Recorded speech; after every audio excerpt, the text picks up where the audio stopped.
kekasih mulia dimanapun Anda berada, berjumpa kembali bersama dengan saya Salsa masih di God's Calling episode spesial 60 tahun PK.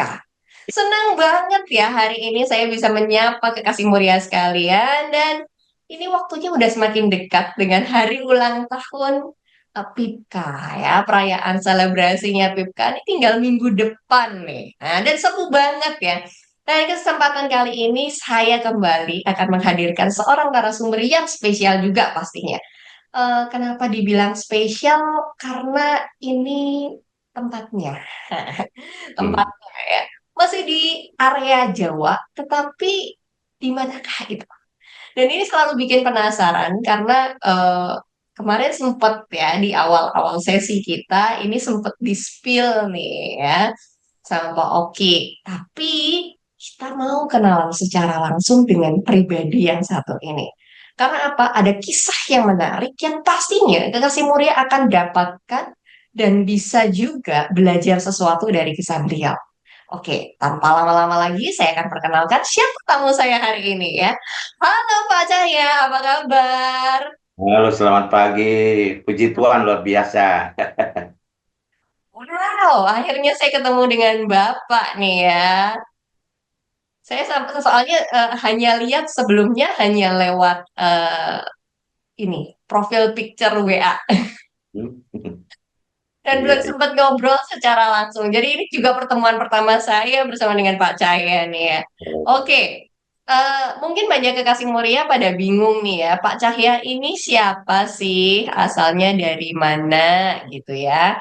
Dan saya ingin supaya kekasih mulia tahu lebih jauh tentang siapa Pak Cahya dan bagaimana dia ini di mana, melayaninya apa. Nah, kita hari ini akan membahas tentang itu dekat sekali. Ya, boleh diperkenalkan deh Pak Cahya ini nama lengkapnya siapa, usia berapa, tinggalnya di mana. Nah, monggo Pak.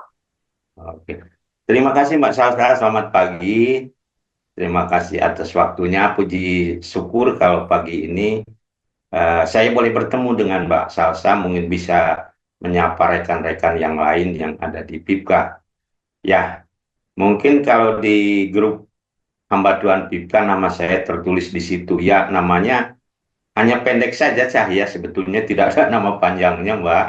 Jadi itu satu-satunya. Mungkin orang tua saya dulu memberikan nama itu ada artinya sebetulnya.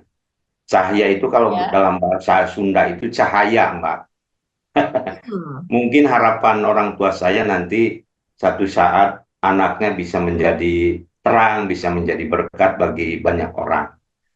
Nah, saya domisili sekarang di Ciamis. Ya, di Ciamis.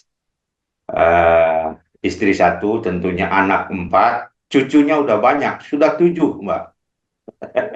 Jadi sudah Wow, sangat diberkati kaya. sekali Bapak. Iya, usia sekarang saya 68 tahun, Mbak. Wow, enam puluh Iya, delapan tahun. iya 68 Wah, tahun. Betul. wah, udah opa-opa ini ya. Betul, betul, betul, betul. Udah apa-apa Wow, sekali. luar biasa. Nah, ini menarik ya kekasih mulia karena Pak Cahya ini kan sudah kalau kalau di gereja mungkin sudah melewati masa emeritasi nih. Udah Betul. waktunya pensiun nih ya. Tapi semangatnya gila loh masih melayani Tuhan. Nah, Iya. eh, ini adalah salah satu missionary senior. Saya bilang ini missionary senior karena eh, beliau usianya memang udah kalau dibilang mendekati kepala tujuh ya. Kepala tujuhnya Betul. kapan nih Pak? Tinggal 2 tahun ya Pak ya berarti. 2 tahun lagi. 68 tahun itu nanti bulan Agustus, 19 Agustus. Mhm. Deket-deket 17-an Agustus nih ya. Wah, seru Betul. banget. Nah, seperti namanya God's Calling Pak.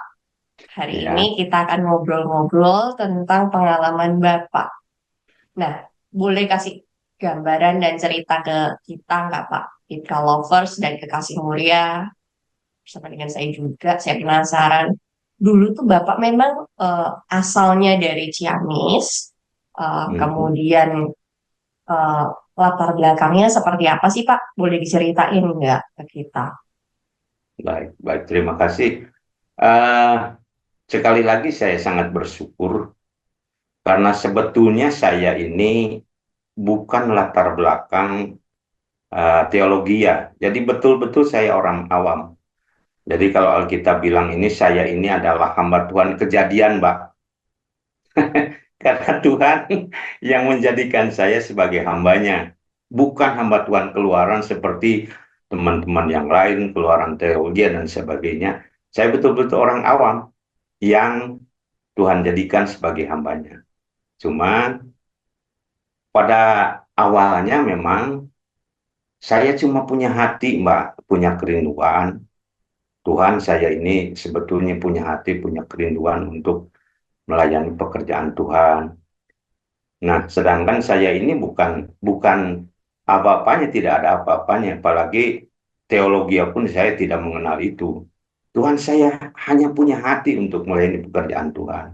Kalau engkau mau pakai hidup saya apa adanya, ya inilah diri saya gitu.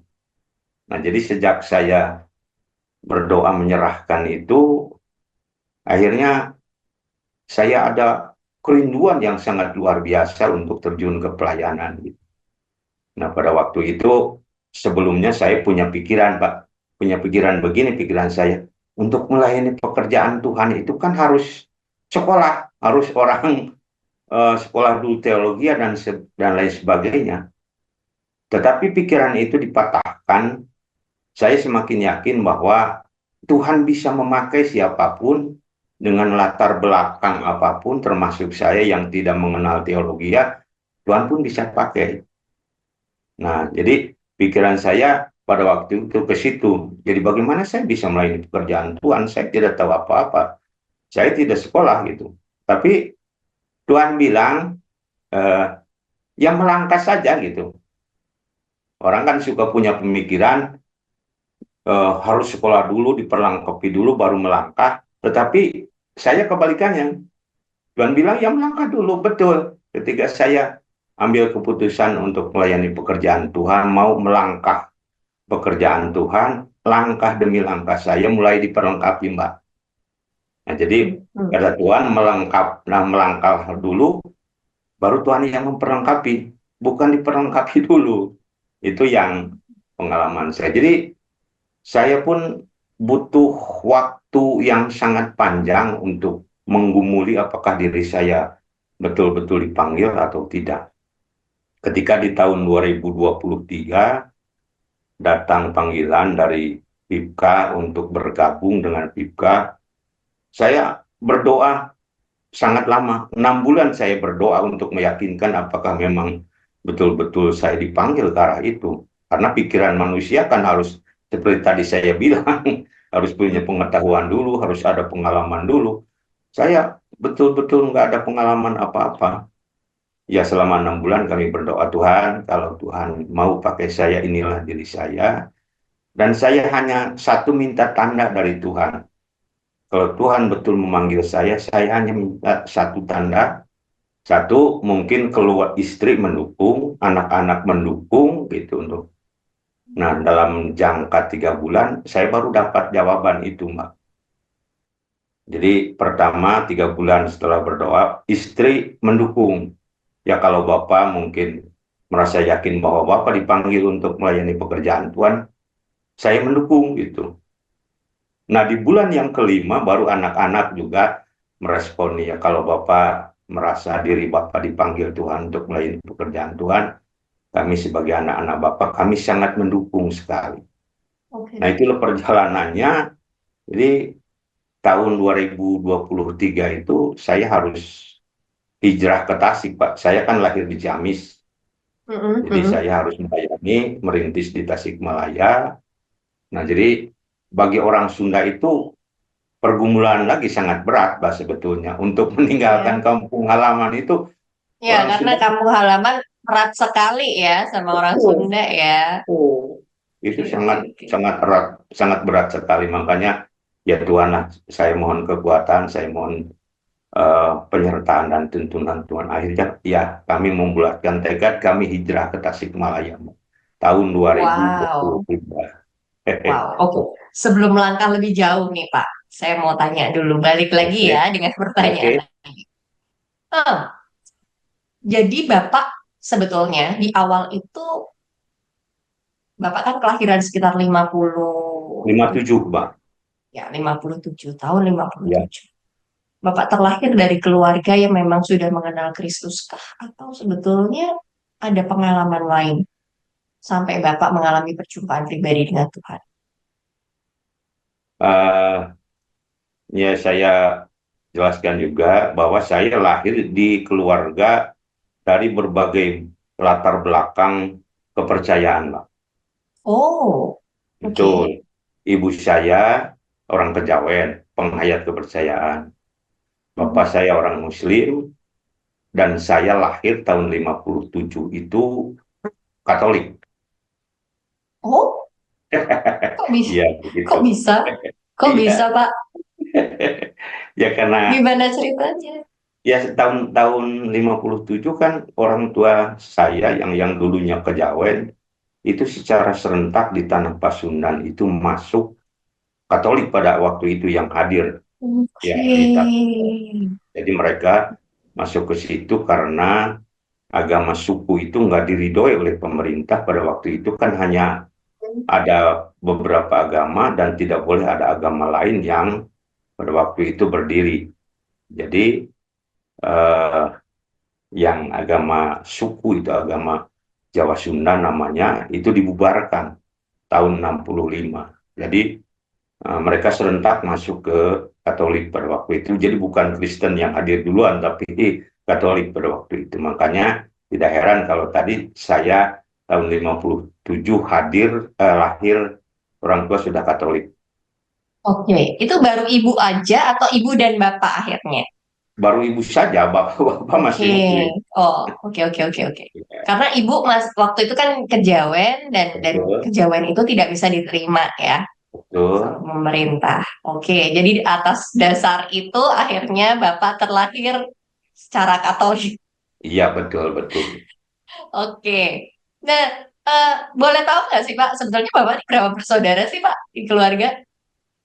Saya yang eh, seibu sebapak itu hanya berdua, saya sama kakak saya. Hmm. Tetapi karena ini sangat unik perjalanan hidup keluarga kami itu, jadi saya ketika umur 40 hari dilahirkan, orang tua itu cerai, Oh, berpisah. Jadi saya lahir kan di Ciamis, ibu saya orang Kuningan, bapak saya ahli orang Ciamis. Jadi umur 40 hari saya dibawa oleh ibu, dibesarkan oleh ibu di Kuningan. oke, oke. Seperti itu. Oke, jadi tinggallah bersama dengan ibu dengan didikan Katolik di Iya. Kuningan. Sampai berapa lama tuh Pak? Sampai saya umur eh, 20 tahun masih di Katolik dan pada waktu itu menjadi aktivis juga di Katolik. Wah, di Kuningan Ya, ya berarti ya, masih masih di eh, Kuningan itu saat itu ya ya. Oke. betul 57, 77 tahun 80 saya baru lahir baru, Pak. Hmm, lahir Ya. baru. eh, nah, ini kisahnya menarik nih. Apa yang membuat akhirnya Bapak lahir baru di tahun 80-an? Pasti ada kejadiannya, nggak mungkin enggak. Ya, Karena udah 20 tahun tuh, ya kan? 20 tahun melayani di Katolik, tetapi eh, secara personal, Bapak sendiri itu kan belum belum merasakan bahwa oh ya Tuhan adalah Tuhan dan Juru Selamatku betul. satu-satunya gitu. Dan baru ketemu setelah tahun 80-an, berarti sekitar Ya, Bapak umur 23 ya Pak ya, ya. sekitar.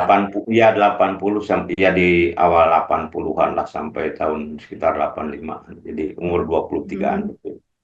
Mm-mm. Nah, pasti ada kejadiannya. Apa kejadiannya, Pak? Boleh diceritain nggak? Ya. Ya kejadiannya pada waktu itu saya ketemu dengan teman, itu teman main, teman sekolah juga. Beliau sudah menjadi hamba Tuhan gitu, sudah melayani Tuhan. Nah saya karena sekian lama berpisah, saya sempat berkelana kemana-mana, namanya orang kerja serabutan, jadi saya kemana-mana. Nah, karena sudah lama tidak berjumpa, nah kebetulan di tahun-tahun itu saya dipertemukan dengan beliau gitu. Eh, Salah satu hamba Tuhan, dan beliau ya ngobrol dengan saya gitu tentang iman, tentang keselamatan di dalam Tuhan Yesus. Ya walaupun saya sebetulnya sudah lama mengenal Tahu Yesus ya. karena lama di Katolik, tetapi sepertinya hidup ini kosong sekali gitu. Jadi nggak ada yang, saya cuma hari Minggu ibadah, mendengarkan firman Tuhan, pulang kadang sudah tidak tahu apa-apa lagi. Tetapi setelah berjumpa dengan beliau, ya saya akhirnya eh, jumpa pertama, kedua, dan selanjutnya hati saya semakin terbuka. Dan saya lewat beliau jadi mengenal arti keselamatan sesungguhnya. Bahwa keselamatan itu hanya ada di dalam nama Tuhan. Padahal saya sudah puluhan tahun, saya sudah Iya, iya. sebagai pengikut Yesus. Tapi untuk menerima Tuhan sebagai Tuhan dan Juru Selamat, ya saya tidak mengerti sebetulnya. Hmm, Tapi ya hmm, hmm. itulah kisah yang perjalanan hidup yang sangat menarik bagi saya sebetulnya. Oke, oke. Nah, selama sekitar 23 sampai 25 tahun saat itu ya, Pak. Hmm, Bapak ini berarti sekolah di Kuningan, Ya, kemudian sampai kuliah kah? enggak, Pak. Enggak, Mbak. Saya cuma sampai SMP. Oh, dan Betul. sisanya terus kemudian mulai bekerja, Saya bantu bekerja. bantu ibu gitu ya. Ya, bekerja Oh, dan bekerja. Karena saya tulang punggung keluarga, Mbak. oke, oke, oke, oke. Dan saat itu memang tadi kan Bapak bilang Bapak dua bersaudara dan kakak juga ikut ibu berarti. Enggak, kakak dibesarkan oleh bapak di Ciamis, saya dibesarkan ibu di Kuningan. Oh, jadi begitu ceritanya. That's a reason ya, kenapa Bapak jadi tulang punggung ya. Oke, oke, oke, oke, saya sekarang paham. Nah, eh 20 tahun, kurang lebih 20 tahun ya, plus minusnya Bapak mengikut Kristus. Eh, Mengenal, tahulah, tahu, tahu tentang siapa Yesus, tentang bagaimana dia mati di kayu salib untuk menyelamatkan kita. Nah, itu benar-benar hanya menjadi kayak rutinitas gitu kan. Tadi Bapak cerita bahwa Bapak tuh sebetulnya juga aktif juga nih ya di Iya, komunitas Katolik kan ya. iya. Eh, dan saat itu memang tidak ada yang menggerakkan Bapak untuk aku pengen tahu nih lebih jauh tentang siapa Yesus atau gimana sih Pak? Kok sampai baru umur 23 ketemu seorang teman yang pendeta ini baru kayak tercerahkan gitu. Enggak ada, Pak. Mbak, selama 20 tahun enggak ada orang yang memberitahu, enggak ada orang yang mengingatkan tentang arti keselamatan di dalam Tuhan Yesus. Karena ya memang hanya rutinitas itu aja sebetulnya yang dilakukan setiap minggunya gitu. Jadi enggak ada seperti eh, kayak kita sekarang baca firman Tuhan dan lain sebagainya, berdoa dengan sungguh. Kalau dulu saya tidak mengalami itu, bahkan punya kitab pun ya kotor bukan karena dibuka, tetapi karena kelamaan disimpan gitu. Hmm. Ini ya. Jadi saya tidak tahu firman Tuhannya seperti apa karena ya dulu nggak pernah buka kitab suci, nggak pernah dibuka selama puluhan tahun itu. Jadi ketika Wah. saya ketemu dengan teman gitu, aduh sangat kaget sekali, Bu. Gitu. Jadi bersyukurlah saya dipertemukan dengan teman yang ya beliau sekarang sudah mendahului, sudah dipanggil Tuhan gitu. Tapi Hmm. beliau lah yang paling berjasa untuk bisa menuntun saya sekarang ke arah ini. Wow, wow. Seru dari seorang teman yang dikirim Ya, Tuhan ya, bisa betul. Bapak bisa berkenalan secara pribadi dengan Tuhan. Nah, dari proses 20 tahun itu Pak, setelah Ya. Bapak lahir baru ketemu Tuhan. Apa yang Bapak alami sebetulnya? Perjalanan bersama dengan Yesus yang akhirnya Bapak terima sebagai Tuhan dan Juru Selamat itu. Apa yang terjadi selama sekian waktu sampai akhirnya, karena kan panggilannya ini jauh loh Bapak, 40 tahun kemudian. betul. Baru sekitar 2023 nih ya. Udah cukup panjang, hampir 40 tahun loh. Mhm. Ya, baik. Jadi ya banyak pengalaman suka dukanya yang dialami. Tetapi eh, ya memang sebelum sebelum saya secara pribadi mengenal Tuhan dan menerima Tuhan Yesus sebagai Tuhan dan Juru Selamat, saya dan keluarga, ya hidup saya ya begitulah layaknya orang duniawi lah. Hidup hanya Hmm. hanya menuruti keinginan sendiri, yang diutamakan hal-hal duniawi saja gitu. Jadi itu yang Hmm. aduh membuat hidup itu sebetulnya ah banyak hal-hal yang mungkin membuat hidup saya juga jatuh ke lembah kekelaman dan sebagainya gitu. Jadi Hmm. ini yang kalau diceritakan sangat pengalaman yang sebetulnya tidak layak untuk diungkapkan, tetapi ya itu karena kasih karunia Tuhan yang sangat luar biasa. Tuhan mau menyelamatkan saya gitu, Mbak. Ya, itu harga yang mahal ya Pak ya, Ya, betul, betul, betul. diselamatkan dari kekelaman. Wow. Nah, dalam proses tersebut, sampai dari Bapak lahir baru, sampai akhirnya Bapak merasa, ini saya terpanggil, kemudian mengalami sebuah pergumulan, oke, aku mau nurut nih sama Tuhan. Hmm. Di sepanjang waktu itu kan Bapak menikah, Bapak boleh tahu nggak Pak? Kita mundur lagi sedikit. Bapak menikah tahun berapa? Tahun Ketemu sama ibu? 85, Oh,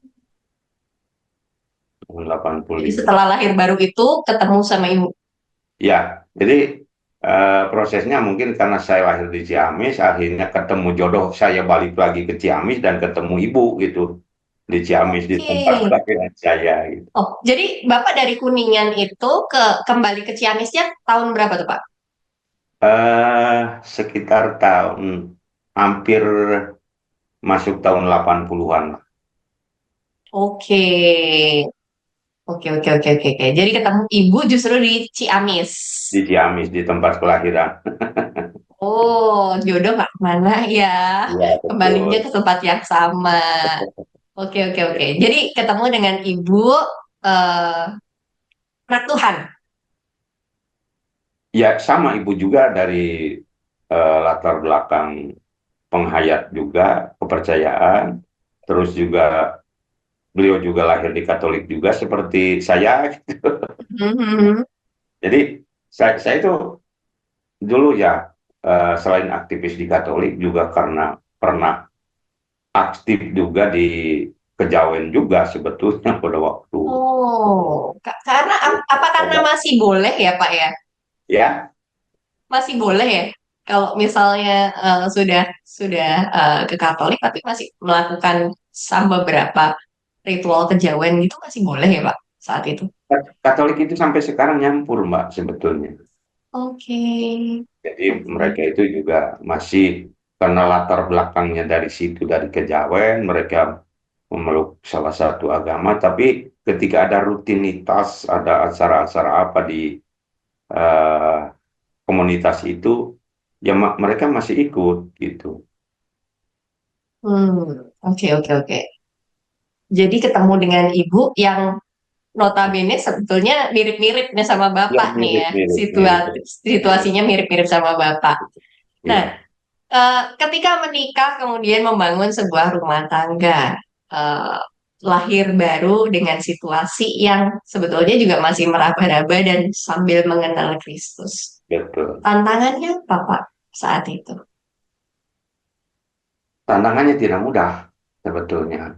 Pertama dari kepercayaan yang dulu juga mempertanyakan gitu ya, ya kenapa Hmm. bisa sampai pindah Hmm. agama Hmm. dan sebagainya itu ya tantangan juga sebetulnya. Terus dari penghayat kepercayaan juga kenapa kok sekarang tidak aktif lagi, kenapa sekarang tidak gabung lagi gitu. Jadi itu banyak sekali tantangan, banyak sekali pertanyaan gitu. Dan itu yang dijalani sampai bertahun-tahun gitu sebetulnya. Tetapi ya makin ke sini ya sebetulnya dengan sendirinya itu ya seperti biasa gitu. Sudah tidak ada lagi tantangan yang berarti lah sebetulnya dari komunitas yang dulu, dari kepercayaan yang dulu. Wow. Jadi memang selalu datang tantangannya di awal, tapi kalau udah dijalanin ya, ya biasa aja. Biasa aja sebetulnya. Karena di dalam Tuhan semua ada solusinya ya Pak ya. Pada akhirnya semua akan selesai pada waktunya, gitu kan ya. Betul, betul, betul. Wah, wah, menyenangkan ya. Nah, perjalanan berlanjut di masa-masa ketika Bapak sudah berkeluarga. Eh, Bapak akhirnya aktif di gereja kah atau seperti apa? Sekarang,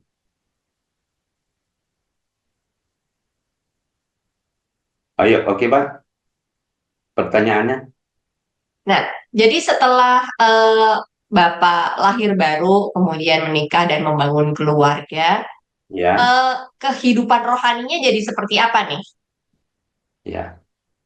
Ya, karena pada waktu itu masih ada teman yang setia mendampingi saya dan keluarga, akhirnya semakin hari iman saya semakin bertumbuh, sehingga tadi akhirnya saya ada timbul kerinduan yang sangat luar biasa untuk bagaimana bisa melibatkan diri di dalam pelayanan gitu. Jadi itu berawal dari ya teman itu yang sangat berjasa sekali buat saya dan keluarga.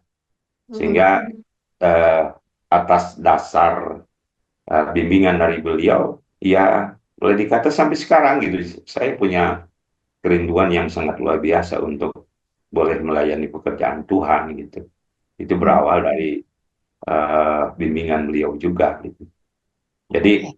kalaupun saya udah berumah tangga dan sebagainya kan berjauhan tempat dengan teman itu hamba Tuhan itu, saya di Ciamis, beliau juga ada di Kuningan.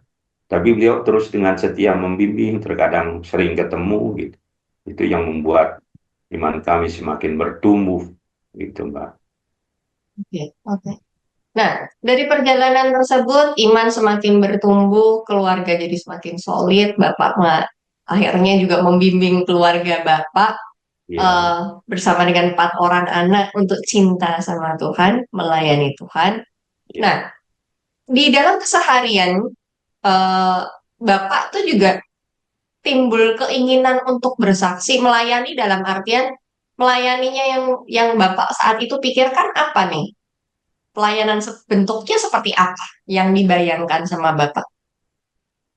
Saya tidak pada waktu itu tidak banyak berpikir lah. Yang penting apa yang saya rasakan, apa yang saya alami perjalanan iman saya bersama Tuhan itu saja yang saya saksikan, yang saya ceritakan itu karena saya juga belum banyak pengalaman dalam hal pelayanan gitu sebelum saya terjun ke pelayanan. Jadi sebetulnya itu sudah kerinduan itu sudah eh, bertumbuh apa ya keinginan untuk melayani pekerjaan Tuhan itu sudah dimulai awal tahun 2000-an sebetulnya. Sebelum saya Oh, hijrah ke Tasik tahun 2023 gitu. Jadi tahun oke. 2000 saya sudah mencoba memberitakan kabar baik ya tentang pengalaman yang saya alami gitu.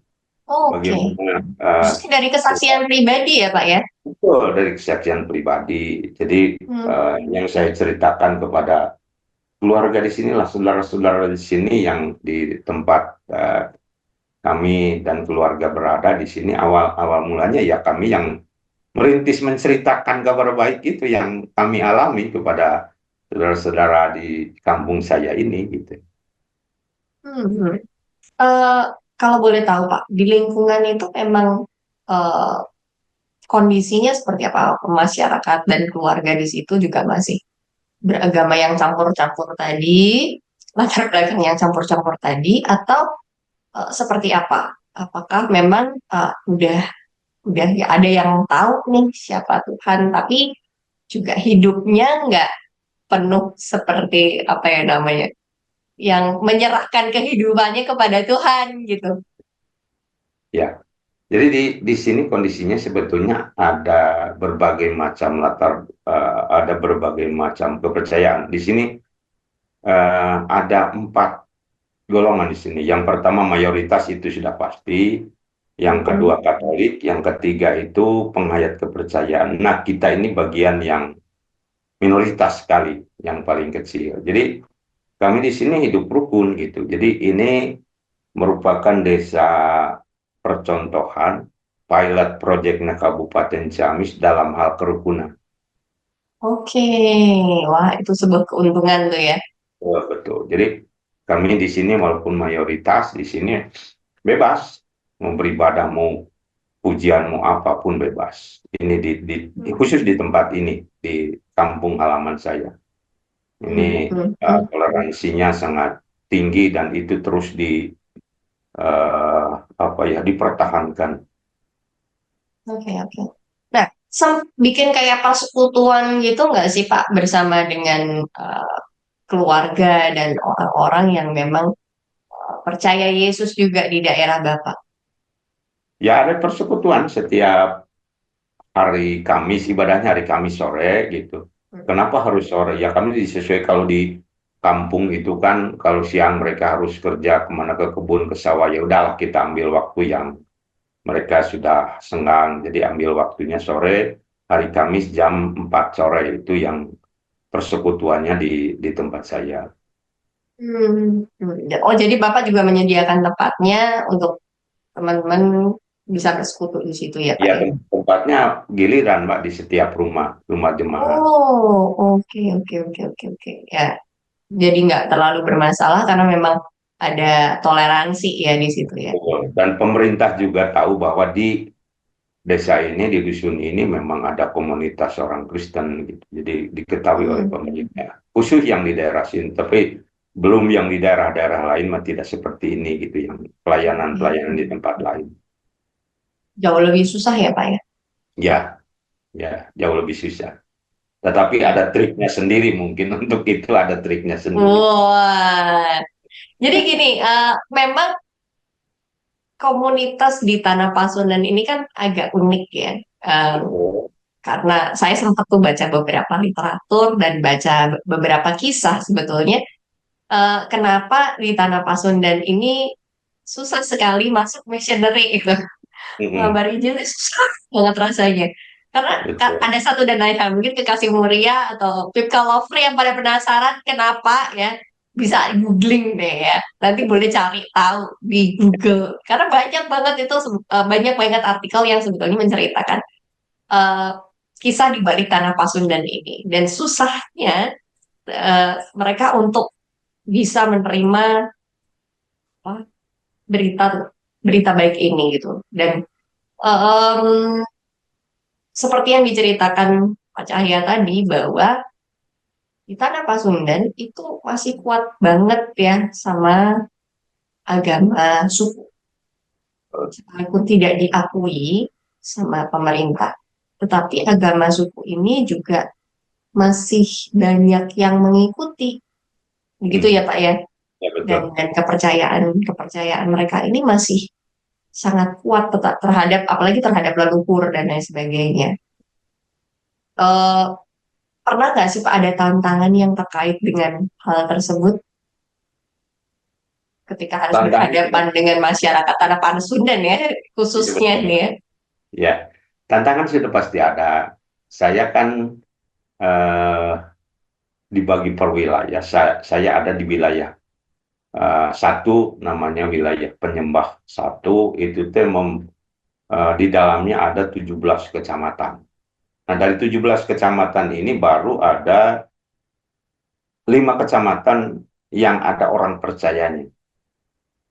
Nah itu sudah bersyukur kalau dari 17 kecamatan di 5 kecamatan sudah ada orang yang mau menerima Isa Al-Masih lah. Kalau bahasa mereka kan begitu gitu. Jadi itu yang.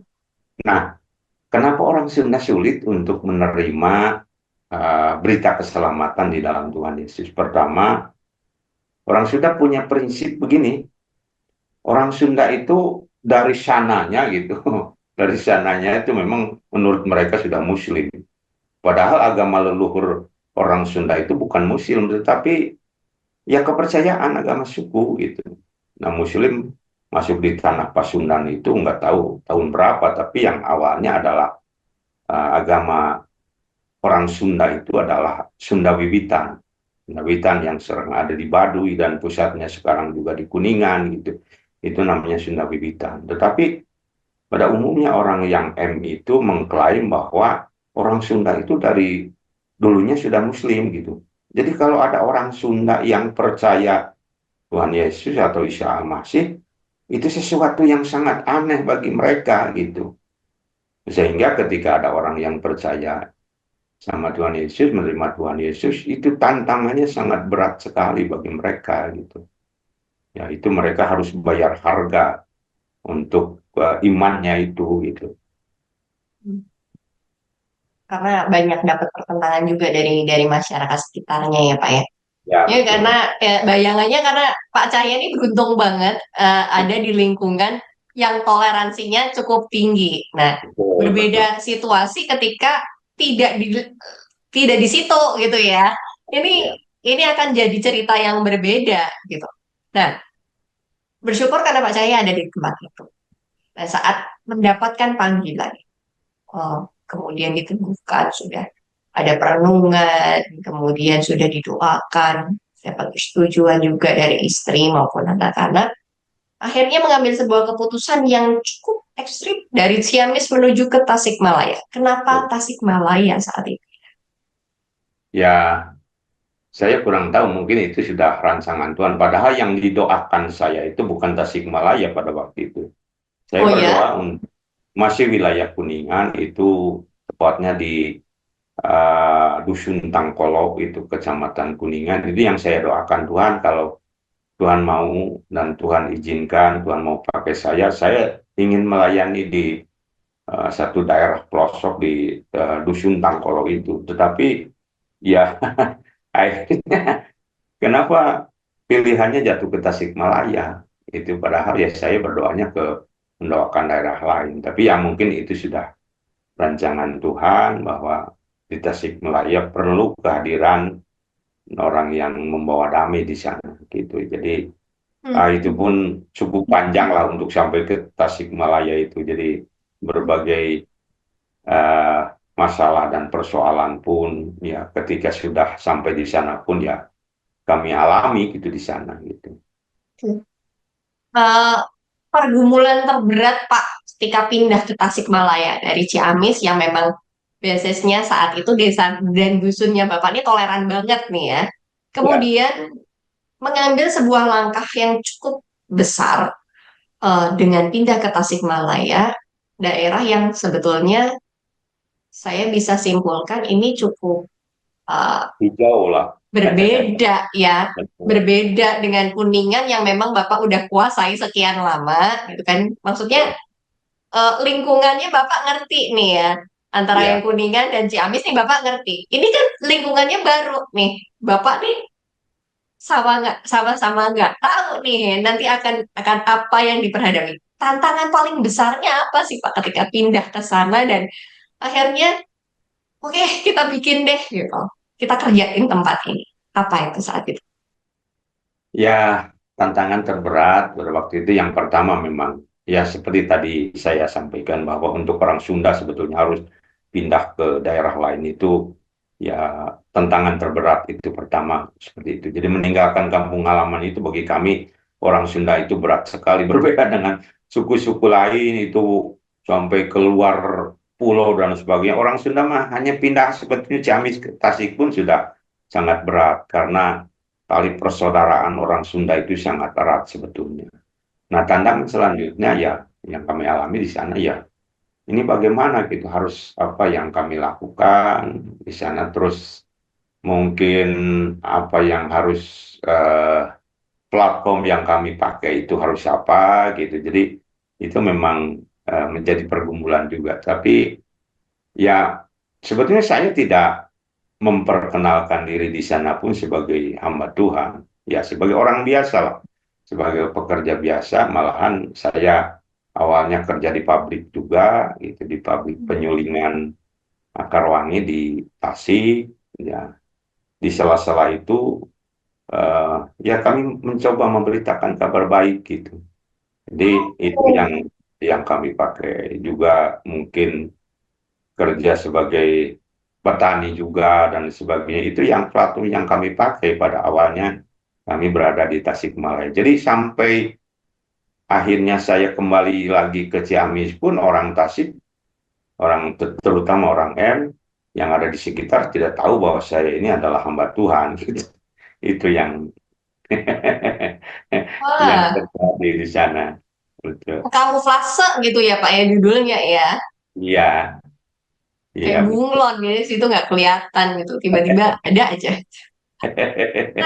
Nah, dan menarik ya ketika memang seperti yang tadi Bapak ceritakan perpindahan dari satu daerah ke daerah, apalagi untuk orang Sunda sendiri itu berat karena tali persaudaraan, kemudian juga perbedaan identitas, kemudian cara masuknya gimana, ngajarin Hmm. ke mereka gimana, memperkenalkannya gimana.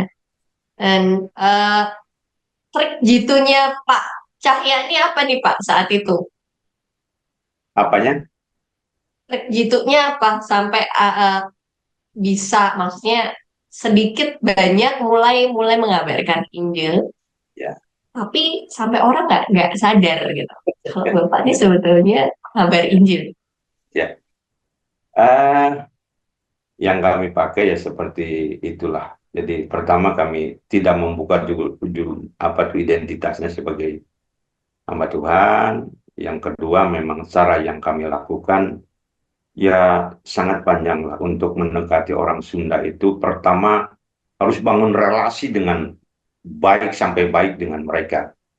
Hmm. Terus nanti kalau relasinya sudah baik, seperti layaknya saudara, baru dengan pelan-pelan berita keselamatan itu bisa disampaikan, Mbak. Karena yang kami bawa ke lapangan, pertama juga kami memakai bahasa yang tidak asing di telinga mereka. Ya, Oke. jadi kalau mereka pakainya Isa Al-Masih, ya kita pakai itu. Terus kami pun tidak membawa budaya gereja ke sana, ke lapangan. Ya, kalau budaya gereja kan salami, ya shalom, ya puji Tuhan, dan sebagainya, itu tidak kami pakai, Pak. Ya, Mbak, gitu. Karena itulah yang bikin alergi buat mereka, gitu. Ketika mereka sudah mendengar itu, nah itu sekat akan mulai dipasang. Ah, ini mau orang Kristen, ini menanti kristenisasi dan lain sebagainya. Makanya ya Hmm. disesuaikan bahasa kami ya mengikuti bahasa mereka gitu. Jadi kami memakai Assalamualaikum, memakai Isa Al-Masih dan lain sebagainya. Nah itu mereka baru lambat laun membuka hati dan menerima itu gitu. Jadi tidak membawa budaya gereja, tidak memakai bahasa yang asing di telinga mereka, tapi bahasa yang sudah terbiasa dipakai oleh mereka itu pada awalnya. Pada awal membuka, tadi membuka ladang, membuka tempat yang baru, ya pertama harus bangun relasi dulu, bangun relasi dengan baik, terus ya setelah baik nanti itu baru-baru sedikit demi sedikit akan tersampaikan berita itu, berita keselamatan. Jadi tidak to the point kita ketemu sama orang, terus ujung-ujung kita menyampaikan kabar baik, itu mah, aduh, eh, hal yang mungkin membuat mereka alergi dan otomatis Ya. mereka akan menolak itu. Udah nolak duluan ya Pak ya. Menolak duluan gitu. Gitu. Hmm, hmm.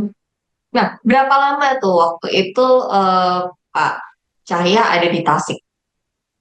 Saya hijrah ke Tasik tahun 2003 sampai tahun 2010 akhir. Nah, jadi Hmm. 7 tahun lah di Tasikmalaya sampai terbangun satu komunitas perkumpulan jemaat Sunda juga di situ. Oke. Tetapi di akhir tahun 2010 kami ada tantangan. Hmm. Ya, Apa itu Pak? eh ya malamnya kan kami ikut merayakan tahun baruan, menyambut tahun baru. Pagi itu sekitar jam 9 ketika saya sedang mandi, rumah itu sudah penuh, sudah dikepung Oh, oleh orang sekitar di situ. Jadi rupanya memang lambat laun juga ketahuan juga gitu. Jadi Hmm. akhirnya ya hari itu juga kami harus keluar dari Tasikmalaya. Jadi harus pulang. Pokoknya mah hari ini, detik ini, kalian harus keluar dari tempat ini. Jangan ada di Tasikmalaya. Ya oke, saya bilang saya masih ada tempat, saya masih ada rumah. Jadi akhirnya ya kami kembali ke Ciamis tahun Ciamis. 2000, akhir tahun 2010 sampai sekarang. Ya puji Tuhannya tidak sampai terjadi kontak fisik lah. Hmm. Hmm. Tetapi Itu itu butuh. cukup bikin Ya, shock ya. iya, insek juga. Ya, Bikin shock. awalnya Karena kan memang perjalanannya kan smooth, awalnya tidak terlihat, betul. remang-remang aja, sampai akhirnya bisa terbentuk komunitas, terus tiba-tiba nggak ada angin, nggak ada hujan, nggak ada badai, tiba-tiba terjadi aja begitu ya. Awal hal itu terjadi itu sebetulnya mungkin dari kekurang bijaksanaan kami dan ini menjadi pengalaman kami selanjutnya. Jadi pada Hmm. waktu itu sudah ada terbentuk kumpulan jemaat, ya biasanya setiap minggu juga mereka datang bersekutu. Ya kami tidak ada pujian dan sebagainya, cuma yang di rumah biasanya kumpul-kumpul hanya share firman Tuhan, jadi tidak ada pujian. Nah, dari jemaat itu yang sebetulnya notabene mereka latar belakangnya dari M. Jadi ada salah satu yang pakai pakai kerudung gitu. Jadi keluar masuk ke rumah kami. Jadi ketika mau masuk ke rumah itu kerudungnya dibuka. Oh, Nah setelah keluar dari rumah kami baru dipakai logo. Jadi selama itu rupanya ada yang memperhatikan. Nah itu awal mulanya terjadi eh, tantangan itu karena itu dari hmm. kekurangan. Rupanya mereka tahu rupanya oh ini diam-diam si bapak ini rupanya sudah kristenisasi itu Kristen Hmm, hmm, hmm. eh, Jadi penyamaran tadi ya, makanya ini penyamaran. jadi pengalaman yang berharga buat kami di Hmm. selanjutnya gitu kami harus lebih berhati-hati ketika membuka ladang baru akhirnya ya itu kami kembali ke Ciamis sampai sekarang tapi pelayanan di Tasikmalaya masih jalan. Wah. Tapi itu butuh waktu sekitar 6 bulan, Mbak, untuk bisa pulih. Kami bisa masuk lagi ke Tasikmalaya. Butuh Mhm. waktu 6 bulan kami untuk berdoa kembali bagaimana kami bisa masuk lagi ke sana karena di sana Mhm. ada kumpulan jemaat yang harus dilayani. Nah, jadi 6 bulan kami berdoa mengajak jemaat-jemaat yang ada, yang setia, yuk kita ambil hari yang sama, jam yang sama pada waktu itu ditentukan hari Jumat jam 6 sore. Kita sepakat berdoa di rumah masing-masing. Berdoa meminta kepada Tuhan supaya Tuhan kasih jalan keluar supaya pelayanan di Tasikmalaya dipulihkan. 6 bulan Mbak itu kami berdoa. Wow. Akhirnya setelah 6 bulan ya pulih lagi. Kami Oke. bisa uh, bolak-balik ke Tasikmalaya dan orang-orang yang dulu berurusan dengan kami sebetulnya sudah tidak ada sekarang. Wow. Wow.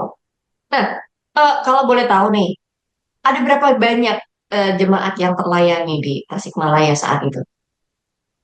Eh, belum banyak sih, Pak. Paling sekitar 15 sampai 20 orang pada waktu itu di Oke. Tasikmalaya yang kami layani. Dan uniknya lagi gitu. Jadi ketika tahun 2010 kami keluar dan ya bisa masih bolak-balik ke Tasik sampai saat ini. Tapi sekarang domisili di Ciamis, rupanya Tuhan punya rancangan lain juga untuk daerah kami sendiri gitu.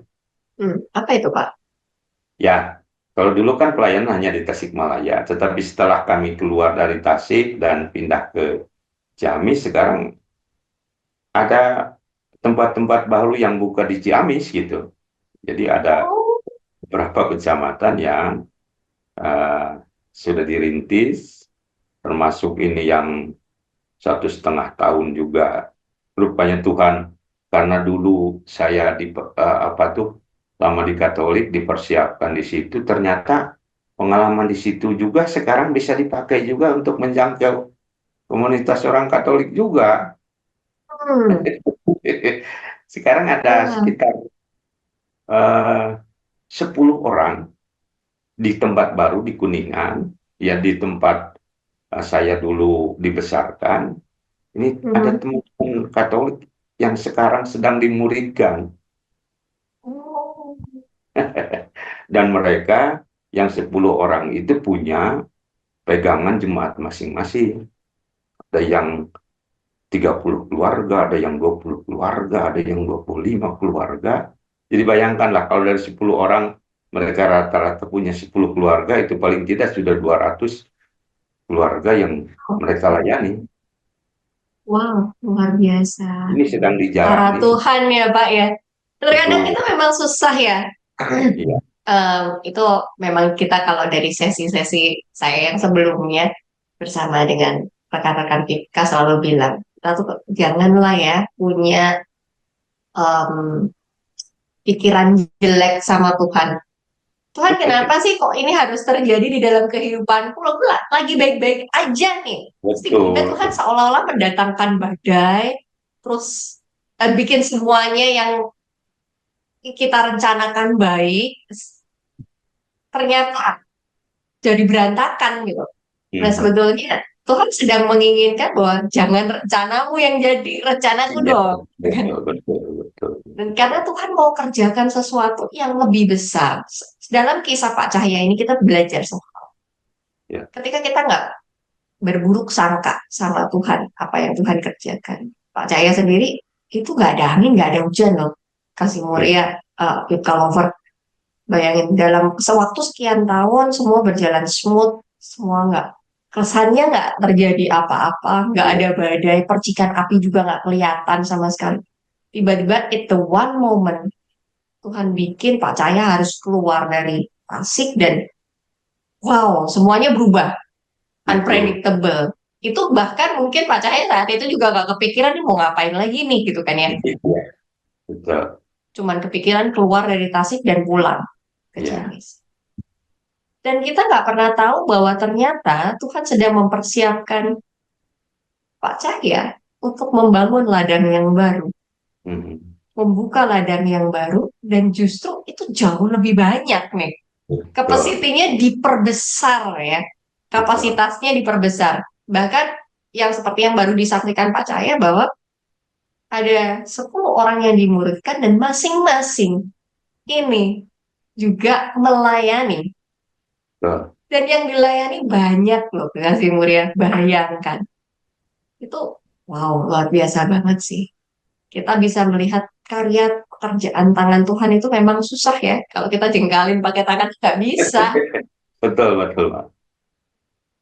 Dari pengalaman itu sendiri deh, Pak. Eh, Bapak melihat penyertaan Tuhan yang luar biasa. Bapak diluputkan dari, ya susah sih susah ya. Kalau saya dengar cerita Bapak susah gitu. Tapi eh, apa yang Bapak sebetulnya rasakan secara personal ya, yang Bapak rasakan secara pribadi dalam perjalanan itu, berjalan bersama dengan Tuhan. Yang jelas, saya tetap suka cita, Mbak. Walaupun tadi banyak tantangan, banyak pergumulan, itu sudah bagian dari resiko di dalam pelayanan, pasti tantangan dan apa. Tapi yang jelas, hati kami tetap dipenuhi dengan rasa syukur dan sukacita yang sangat luar biasa. Kami meyakini bahwa ya seperti Tuhan katakan di Roma 8 ayat 28 bahwa aku tahu bahwa sekarang Allah turut bekerja di dalam segala sesuatu untuk mendatangkan kebaikan bagi mereka yang mengasihi Dia. Kalau dulu mungkin sebelum terjadi kita tidak bisa bayangkan ya, tapi setelah semuanya terjadi, oh ternyata ini semua tidak terlepas dari rencana Tuhan. Makanya untuk apa kita punya hati mungkin tadi ya mengeluh dan lain sebagainya.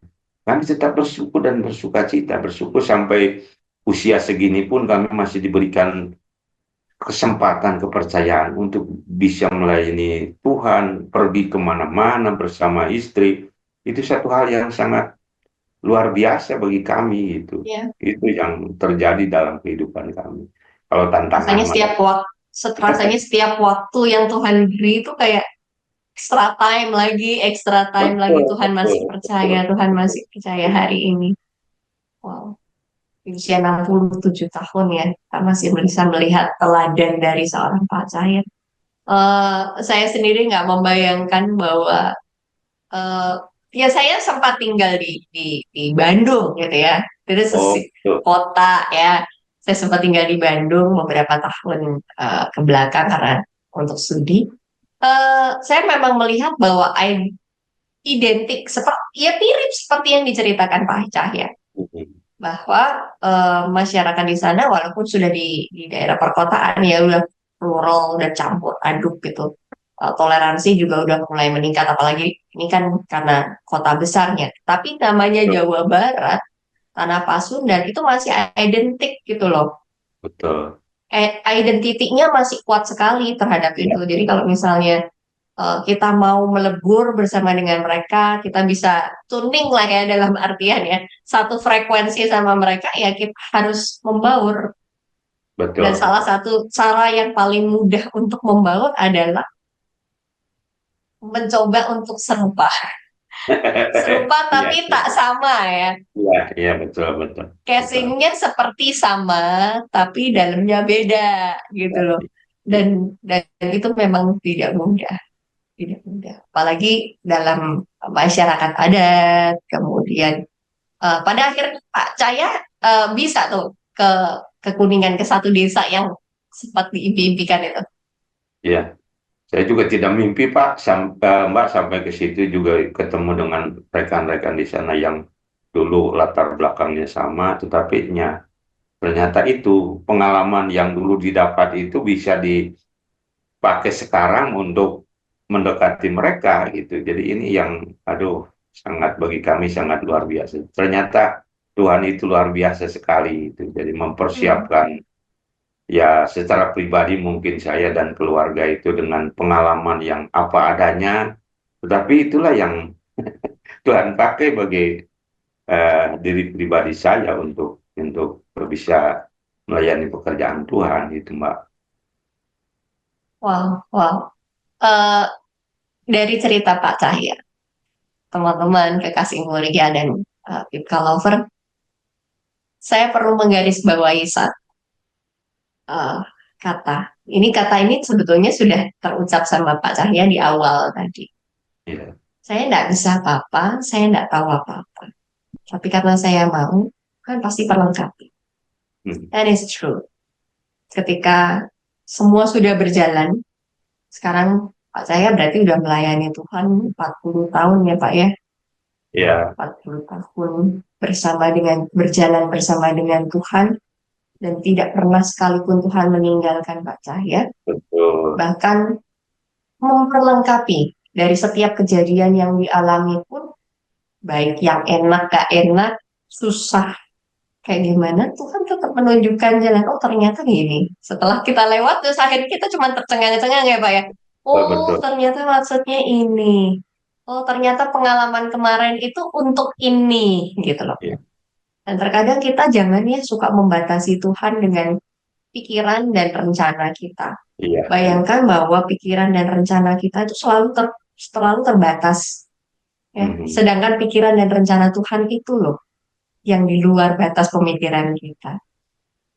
Ya, apa yang disaksikan Pak Cahya hari ini bicara tentang pengalaman pribadinya sangat luar biasa. Nah, eh, kalau dari pengalaman Pak Cahya, kita bergeser sedikit masuk ke pelayanan nih, ya, Pak. Pelayanan yang dijalani sama Pak Cahya ini selain dari mengabarkan Injil sampai akhirnya membuka persekutuan-persekutuan ya, mulai bersaksi, bersaksinya pun nggak jauh-jauh ya, kekasih mulia ya, kekasih dan Pipka Lover bersaksinya awalnya dari kisahnya sendiri berjalan bersama Tuhan loh. Betul, Ya Pak betul. ya, Iya, benar nggak sih? betul, betul, betul. Nah, jadi kadang tuh kita terlalu muluk-muluk gitu. Oh, kalau aku harus mau bersaksi tuh atau mengabarkan firman Tuhan, aku tuh harus tahu dulu tentang firman Tuhan. Enggak kan ya Pak ya? Enggak, enggak. Dan itu memang Nggak harus. terbantakan betul bagi seperti saya itu. Wah. Jadi dari pengalaman Pak Cahya ini juga nggak belajar teologi awalnya gitu loh. Tapi pada akhirnya Tuhan yang perlengkapi, Tuhan yang sempurnakan, Tuhan yang memberi hikmat justru melalui proses yang dijalani itu. Iya, Nah, dari pelayanan pembuka persekutuan akhirnya satu dua orang, terus judulnya sih kalau kalau orang Jawa bilang gedok tular ya, iya betul. dari mulut ke mulut kemudian menular jadi banyak. Hal yang paling Bapak syukuri apa sih Pak di dalam pelayanan ini? Ya, yang pertama saya syukuri ya selalu bersyukur atas kesempatan yang Tuhan berikan kepada saya dan keluarga boleh ambil bagian di dalam pekerjaan Tuhan yang tadi Tuhan itu mau memakai saya dengan apa adanya gitu ya. Bukan dengan apa yang ada tapi dengan apa adanya gitu ya. Tuhan mau memakai hidup saya dan juga bersyukur kalau PIPKA itu memberikan ruang kepada kami, ini kami satu-satunya orang Sunda yang bergabung di PIPKA gitu. Jadi ini bagi Ya, kami ya, yang sangat luar biasa dan PIPKA memberikan satu ruang keleluasaan bagi kami untuk melayani di lapangan sesuai konteks. Jadi hmm, tidak hmm, harus mengikuti aturan FIPKA. Jadi kami ada pengecualian sendiri tentang menentukan bagaimana pelayanan kami di lapangan menurut ya konteks yang ada di lapangan. Nah, itu yang kami bersyukur. Bersyukur sampai hari ini Tuhan juga masih terus memeliharakan kehidupan kami, mencukupkan apa yang kami perlukan, itu yang menjadi syukur kami ya sampai hari ini gitu. Jadi ini yang sangat kami syukuri, yang sangat luar biasa. Tuhan itu mau memakai hidup kami itu ya dengan ya segala keterbatasan, kelemahan, kekurangan dan ketidakmampuan tidak menjadi penghalang buat kami memberitakan kabar baik ini yang kami syukuri, Mbak. ya, ya. Meskipun di antara komunitas yang sebetulnya mungkin ya nggak support juga 100% ya Pak ya. Ya, betul, betul, betul. Hmm, Nah, hmm. ini juga Wah, luar. berkaitan tadi dengan pelayanan. Ini kan ada ada versi lain, sebetulnya versi yang satu untuk bagi jemaat yang memang sudah identitasnya terbuka, mereka bisa kumpul, bisa bersekutu. Tetapi yang di luar sana, sebetulnya sudah banyak yang mereka itu sudah menerima masih sampai kepada permandian, sampai sudah dibaptiskan, tetapi identitas mereka masih kini masih tertutup, artinya masih ditutupi. Kenapa? Ya kami tidak pernah mencabut mereka dari akar budayanya, Mbak. Hmm, Itulah sebabnya sampai sekarang kami bisa masuk ke, ke mereka, ke komunitas mereka. Jadi hmm, setelah mereka percaya, kiblatnya diganti, ganti kiblat sekarang, lah mereka sudah dipermandikan, mereka masih di situ, masih ada di komunitasnya. Jadi inilah cara yang efektif yang kami lakukan, bagaimana bisa mendekati mereka, menjangkau mereka, karena tidak pernah mencabut mereka dari akar budayanya. Kalau mereka hmm, dicabut dari akar budayanya, resikonya sangat besar sekali hmm, bagi mereka terutama. Ada paling tidak ada tiga hal, Mbak. Satu, tantangannya mereka jelas diputus hubungan keluarga itu putus. Ketika ketahuan mereka jadi mengikut Tuhan Yesus. Yang kedua, ya sudah mereka jelas tidak dapat apa-apa, tidak dapat warisan dan sebagainya. Yang paling parah itu ketika mereka terlawan, mereka itu bisa diusir. Ya, mereka bisa diusir dari kampung halamannya, dicoret dari daftar keluarga. Nah, mereka mau dikemanain? Nah, kita itu kan belum siap. Mereka kan perlu hidup, perlu pekerjaan, perlu makan, dan lain sebagainya. Kita tidak siap untuk cara itu. Jadi cara yang paling efektif yaitu jadi membiarkan mereka tumbuh dalam komunitasnya. Nah, jadi pola yang kami kembangkan, yang kami pakai itu, kami membawa mereka kalau ada yang mungkin kelihatan mereka punya potensi itu, fokus kami ke situ. Hmm. Mereka dibekali, mereka diajari, setelah itu dikembalikan ke komunitasnya. Jadi tidak lagi saya yang masuk ke situ, tetapi mereka lah yang masuk ke komunitasnya, yang bercerita, yang bersaksi di komunitasnya. Tentunya dengan cara yang bijaksana sesuai dengan firman Tuhan. Jadi hendaklah kamu cerdik seperti ular, tulus seperti merpati. Itu yang cara yang kami pakai untuk saudara-saudara kita yang masih M, jadi tidak memindahkan mereka dari M ke K, dari M ke G, gitu. Tapi Hmm. masih dalam komunitas. Tapi dalam kesehariannya, dalam mereka berdoa dengan cara kita, mereka berdoa, baca firman, itu yang mereka lakukan. Tetapi kalau di luar sana, ya mereka masih tetap ikut Berbaur. keseharian, betul membaur dengan mereka. Dan satu yang Hmm. menjadi keyakinan bagi saya, ketika mereka satu saat dipanggil pulang ke rumah Bapa di sorga, mereka tidak akan ditanya KTP-nya, Mbak. KTP-nya apa gitu, nggak akan ditanya Mana itu ya. KTP-nya nggak ada ya, ditodong itu sama malaikat kan ya? Ya akan ditanya apakah kamu sudah percaya Tuhan Yesus apa belum, itu yang pasti ditanya. Makanya kami tidak mempermasalahkan soal identitas dan sebagainya. Yang penting mereka aman, mereka bisa beribadah kepada Tuhan dengan caranya sendiri. Itu yang kami lakukan di tempat-tempat yang tadi masih hijau gitu, masih susah, hanya satu dua keluarga, satu orang dua orang. Jadi itu yang kami pakai selama ini, Pak. Wow, struggle ya kasih Muria dan kalau bahwa menjadi percaya itu susah, apalagi Tuh, mempertahankan iman di antara tekanan budaya. Lagi-lagi tadi kita kalau mendengarkan cerita Pak Cahya secara seksama, kita pasti tahu ya bahwa orang Sunda itu memang susah lepas dari komunitasnya, lepas dari betul, betul, betul. akar budayanya, lepas dari Betul. kekeluargaannya. Jadi ketika tadi yang disebutkan Pak Cahya, tantangannya apa kalau mereka sampai ketahuan nih gitu, jadi pengikut Kristus gitu. Ya mereka bisa diusir, paling bisa Betul. nggak bisa dicoret dari kakak gitu kan.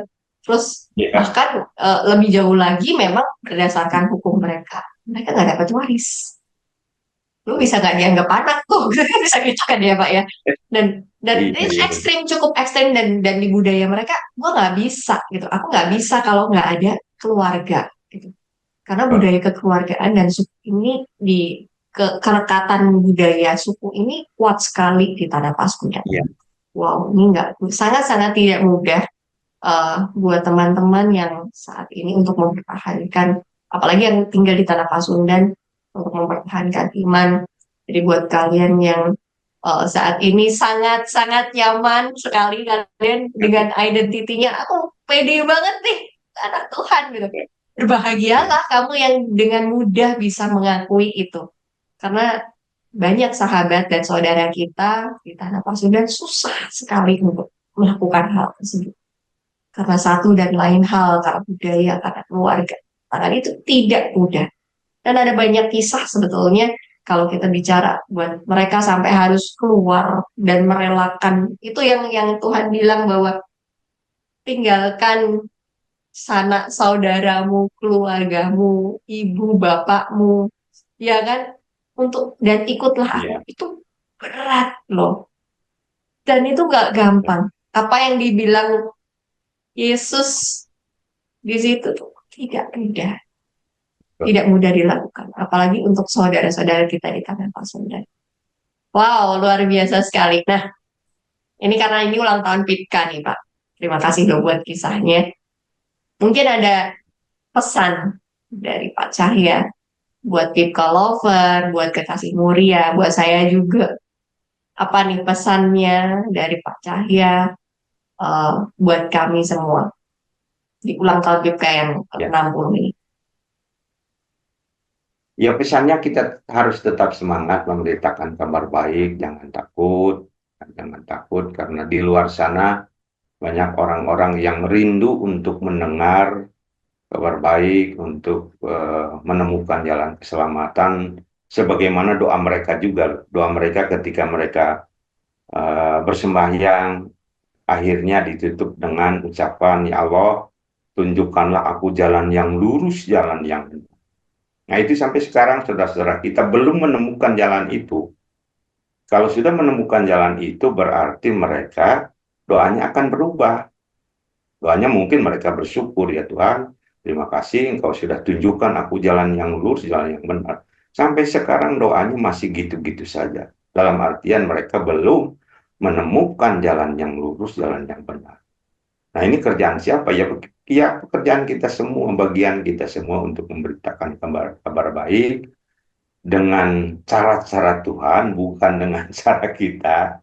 Saya juga sebagai pemberita kabar baik, tidak selalu ngomong di setiap tempat, ngomong di setiap orang. Saya menunggu gerakan Roh Kudus. Kalau Roh Kudus menggerakkan saya untuk bicara, ya saya bicara. Kalau tidak, ya tidak. Karena ini pekerjaan Roh Kudus, bukan pekerjaan kita sebagai manusia. Makanya itu jangan takut untuk memberitakan kabar baik, dan jangan punya pikiran seperti saya di awalnya. Saya harus memberitakan kabar baik itu harus ada pengalaman dulu, harus ada sekolah dulu, harus ada bekal dulu. Tidak gitu. Jadi pesan saya adalah jangan tunggu diperlengkapi baru melangkah, tapi melangkahlah maka kita semua akan diperlengkapi. Ini pengalaman yang saya alami saat ini itu. Ya mungkin itu pesan saya. Wow, wow. Terima kasih banyak Pak Cahya buat kisahnya dan Sama-sama. pesannya. Kita belajar sama-sama ya. Em, di antara sekarang tantangan zaman, apalagi anak-anak sekarang udah mulai berubah ya Pak ya. Zamannya udah Betul. berubah, tantangannya pasti berubah, beda banget sama zaman Pak Cahya tahun 80-an, di awal-awal merintis. Eh, ketika Ada Pak satu Cahya yang juga masih, ada satu yang kelewat tadi, Pak, yang apa, saya apa, syukuri apa, juga. boleh, boleh. Eh, dari keempat anak saya itu sekarang mereka juga sudah meneladani apa yang sudah dilakukan oleh orang tuanya. Jadi keempat-empatnya sekarang mereka sudah melayani dengan caranya masing-masing gitu ya. Wah, Jadi ada satu juga yang sekarang eh, sedang menyelesaikan S2-nya di Amanat Agung di Jakarta. Itu anak yang nomor terakhir, nomor 4. Itu, tapi semua itu yang empat-empatnya mereka ambil bagian di dalam pekerjaan Tuhan di tempatnya masing-masing. Ada yang di Padalarang, ada yang di Bandung, ada yang di Cirebon, satu ada di Kuningan. Jadi keempat-empatnya sudah mereka ambil bagian dalam. Itu yang kami syukuri. wow, ya, wow. Mendengarnya aja kita udah miss banget ya. Ingat Betul. satu pesan Pak Cahyang yang menarik adalah jangan menunggu kamu lengkap dulu, diperlengkapin dulu, baru berani melangkah. Tapi melangkah dulu, nanti sisanya Tuhan yang kerjakan.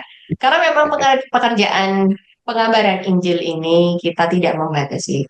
Kita tahu bahwa para missionary, para pengabar Injil ini, mereka tuh siang, nggak malam, di dalam doa, di dalam air matanya mereka, di dalam setiap renungannya, setiap apa ya, pekabaran yang mereka coba untuk lakukan. Mereka tuh tugasnya cuma satu, nabur doang. Iya, betul. Pak Cahya itu tugasnya cuma sampai batasnya nabur aja. Iya, Sisanya, sisa pekerjaannya tuh yang lakuin bukan Pak Cahya, yang bukan lakuin Tuhan. Tuhan. Jadi kalau kita mau ngapain sih, kita mau heboh banget. Aduh, aku harus lengkap. Ya bagus kalau kamu memang mau memperlengkapi dirimu dan menyadari bahwa aku perlu Iya, diperlengkapi. Tetapi kalau andai pun ya kamu masih muda, nih, belum berpengalaman, aku belum ini, jangan takut. Pak Cahaya juga mengawalinya dengan bukan dengan sesuatu yang spektakuler, sekolah teologi langsung S2, enggak juga gitu. Pak Cahaya mengawali kesaksiannya justru dari kesaksian hidupnya sendiri bersama dengan Tuhan. Itu adalah jalan pertama. Jadi buat teman-teman, kekasih Muria, Pipka Lover, dan para missionary muda jangan nunggu, jangan nunggu. Kalau memang Tuhan panggil, pastikan panggilan itu, teguhkanlah hatimu, eh, minta penyertaan Tuhan. Jangan takut. Kalau Tuhan betul. yang mau, Tuhan pasti melengkapi. Itu tuh nggak mungkin Tuhan nggak akan melengkapi. Pasti Betul, Tuhan betul. akan melengkapi. Iya. Kamu berjalan sesuai dengan apa yang Tuhan mau, masa sih Tuhan nggak melengkapi? Nggak mungkin dong, ya kan? Dan ini apa yang disampaikan Pak Cahya semua penting, buat kita semua, menyadarkan kita semua bahwa kita juga perlu ya mendoakan saudara-saudara kita yang saat ini juga masih dimanapun mereka, nggak cuma di Tanah Pasundan, ada di banyak daerah yang mereka sangat susah sekali untuk menunjukkan identiti mereka bahwa aku ini anak Tuhan loh, aku ini cinta Iya. Tuhan loh, dan aku ini mau bersaksi aja buat mereka tuh susah banget, bukan susah karena nggak mau ya, bukan susah karena nggak mau, bukan karena keadaan yang membuat mereka sulit untuk melakukan itu. Yuk teman-teman, dukung juga pelayanan-pelayanan teman-teman yang ada di PIPK dimanapun. Ya, mau yang ada di eh, Nusantara ya, di Indonesia maupun sampai yang di luar. Karena semuanya punya tantangannya mereka masing-masing. Seperti yang dialami Pak Cahya. Sekarang Pak Cahya ini udah menjadi teladan ya buat kita. Umurnya lebih tua daripada PIPK ya, 67 Iya. tahun. But he's still a fight. Dia masih mau menyediakan dirinya untuk terus melayani Tuhan. Selama Tuhan masih kasih nafas ya Pak Cahya ya. Itu memang moto kami. Selama Tuhan masih memberikan kekuatan, hidup kami hanyalah untuk Tuhan, untuk memberitakan kabar baik. Wow, luar biasa. Selama nafasnya masih diberi, itu berarti Tuhan masih beri kesempatan kita ya Pak ya, untuk terus mengabarkan firman. Wow, luar biasa. Saya sungguh-sungguh terberkati dengan apa yang Pak Cahya ceritakan hari ini. Itu juga semakin membakar semangat saya. Kamu tuh jauh lebih mudah gitu. Ada banyak kemudahan yang sebetulnya kita terima, dan kita nggak perlu apa ya, menutupi identiti kita seperti yang harus dialami sama sahabat-sahabat kita yang mungkin ada di berbagai daerah gitu. Ya, Kita bersyukur untuk itu. Makanya Pak Cahya dari tadi ngomong, saya bersyukur sekali, saya bersyukur sekali, saya bersyukur sekali. Ini sebuah nilai yang mahal. Rasa syukur ini yang terkadang kita luput. Rasa syukur betul. yang sederhana, kalau kalau kita masih diberi nafas, kalau kita masih diberi kesempatan untuk melayani Tuhan, kalau kita masih diberi kesempatan dan diberi kepercayaan, jangan Ya, sia-siakan. Selagi betul. masa waktu ada, Tuhan masih memberi itu, lakukan yang terbaik, terus bersaksi buat kemuliaan nama Tuhan. Terima kasih Pak Cahyan untuk obrolan kita hari ini, nggak kerasa udah 1 jam lebih kita ngobrol-ngobrol, Sama-sama. dan asik banget dan luar biasa apa yang disampaikan Pak Cahya. Itu semakin harusnya semakin membakar kita ya. Di ulang tahun PIPK ini, eh, kita semakin dibangkitkan lagi, jangan takut untuk bersaksi. Karena Ya, kalau kamu nggak anak Tuhan tapi nggak mau bersaksi, itu yang diragukan. Kamu tidak mau bersaksi. Yang lain tuh pengen bersaksi tapi susah loh gitu. Jadi ayo semangat semangat untuk bersaksi gitu ya. Dan ya kuncinya ini adalah melangkah. menyemangati. Ya, Gimana Pak? kuncinya adalah melangkah. Jadi sebanyak apapun, setinggi apapun pendidikan kita, kalau kita tidak mau melangkah sesuai perintah Tuhan untuk pergi, ya nol, tidak ada artinya, tidak ada Hmm, faedahnya. Tapi ketika kita melangkah, pasti akan ada buah yang dihasilkan gitu. Jadi kuncinya adalah pergilah. Ya, iya, luar biasa ya. Jadi pergi, lakukan. ya. Jangan nunggu. Sekalipun Hmm. kamu udah ngerasa kamu diperlengkapi, kamu nggak berangkat juga percuma. Karena Percuma, akan betul. nggak akan terjadi apa-apa. Ya kan? Banyak banyak hal mujizat Tuhan itu terjadi, itu menunggu respon hati kita. Kalau kita Ya, nggak bersedia, nggak, dan nggak berani melangkah, ya Tuhan, maka mujizat itu tidak akan pernah terjadi. Maka kuasa Tuhan tidak pernah dinyatakan. Maka betul. perbuatan Tuhan yang hebat dan heran, penyertaan Tuhan yang luar biasa itu juga nggak akan kelihatan. Dia mau Ya, kita juga ambil bagian ya Pak ya. ambil bagian di betul. dalam pekerjaannya dengan cara apa? Bergeraklah, melangkah dulu. Ya, Nanti Tuhan yang akan kerjakan sisa. Wow, luar biasa. Kita belajar hal yang luar biasa hari ini dan saya berdoa sekali ke Kasih Muria, Pipka Lover dimanapun Anda berada yang menyaksikan tayangan ini. Anda boleh terberkati dan semakin termotivasi. Jangan takut, jangan ragu untuk melangkah bersama dengan Tuhan. Kalau saat ini kamu meragukan dirimu, aku nggak mampu, aku nggak berdaya, aku nggak layak. Ingat, Tuhan itu nggak memilih sesuatu yang spesial banget. Kamu harus jadi hebat dulu. Tuhan hanya membutuhkan hatimu dan kesediaanmu untuk melangkah bersama dengan Dia. Sisanya Tuhan yang akan kerjakan. Terima kasih Pak Cahya untuk waktu dan sama-sama. sharingnya yang luar biasa. Saya sungguh terberkati dan saya berharap sekali kekasih mulia dimanapun Anda berada juga boleh terberkati dengan kisah yang disampaikan Pak Cahya. Dukung terus Pipka dan saksikan di minggu depan kita akan selebrasi ya, ngerayain ulang tahun Pipka yang ke-60.